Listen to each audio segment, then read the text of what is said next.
नमस्कार मित्रांनो, महसूल गाव गप्पाच्या एका नवीन विश्लेषणात आपलं सगळ्यांचं खूप खूप स्वागत आहे.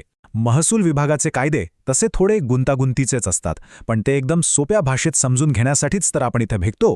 आजची आपली चर्चा थेट जमिनीच्या हक्काशी आणि पुढच्या पिढीच्या भविष्याशी जोडलेली आहे. 28 जानेवारी 2026 ही तारीख नक्की लक्षात ठेवा, कारण याच दिवशी महाराष्ट्र शासनाच्या महसूल व वन विभागाने सीलिंग जमिनीच्या वाटपाबाबत एक असा ऐतिहासिक शासन निर्णय म्हणजेच GR काढलाय, ज्याची शेतकरी बांधव अनेक वर्षांपासून वाट पाहत होते. आजच्या या गप्पांमध्ये आपण या नव्या धोरणाचं, ज्याला प्रीमियम वेवर किंवा नजराणा माफी म्हणतात, त्याचं अगदी सविस्तर आणि सखोल विश्लेषण करणार आहोत. चला तर मग अजिबात वेळ न घालवता थेट मूळ विषयाला सुरुवात करूया. आता जमिनीचा विषय निघाला की सगळ्यात आधी डोक्यात एकच मोठा प्रश्न येतो, तो म्हणजे स्वतःच्याच कुटुंबात जमिनीचं वाटप करायचंय किंवा मुलांच्या नावे जमीन करायची आहे, तर मग आता सरकारला नजराणा म्हणजे प्रीमियम द्यावा लागणार का?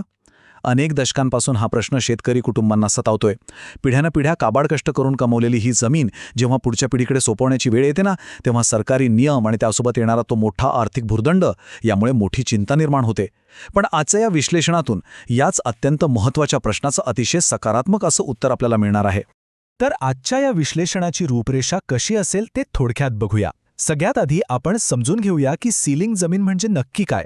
मग पाहूया जुन्या प्रक्रियेतल्या कायदेशीर अडचणी. त्यानंतर वाळूया नवीन शासन निर्णय 2026 कडे. या निर्णयाला आधार देणारा उच्च न्यायालयाचा निकाल काय आहे ते चौथ्या टप्प्यात पाहू. 5व्या टप्प्यात काही कायदेशीर तरतुदी आणि महत्त्वाचे अपवाद समजून घेऊ. आणि शेवटी हे अधिकृत परिपत्रक कसं मिळवायचं ते पाहूया. तर सुरुवात करूया आपल्या पहिल्या भागापासून.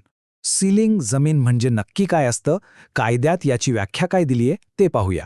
एकदम सोप्या भाषेत सांगायचं तर महाराष्ट्र शेतजमीन अधिनियम 1961च्या कलम 21 नुसार राज्यात ज्या जमिनी अतिरिक्त किंवा सरप्लस ठरवल्या गेल्या त्या शासनाने स्वतःकडे घेतल्या. आणि मग याच अधिनियमाच्या कलम 27 अंतर्गत या अतिरिक्त जमिनी कोणाला दिल्या?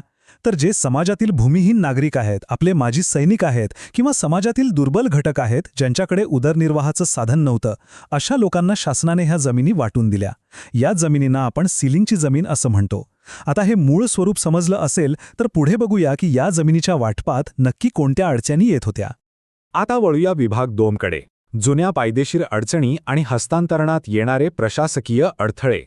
अधिनियम काय होता माहितीये? जर ही सीलिंगची जमीन कोणाला हस्तांतरित करायची असेल किंवा अगदी स्वतःच्याच कुटुंबात वाटणी करायची असेल, तरीही जिल्हाधिकाऱ्यांची पूर्व परवानगी घेणं बंधनकारक होतं. आणि नुसती परवानगीच नाही बरं का, तर त्यासाठी एक भली मोठी रक्कम नजराणा म्हणून सरकारी तिजोरीत भरावी लागायची. आता विचार करा, एखादा शेतकरी आपली जमीन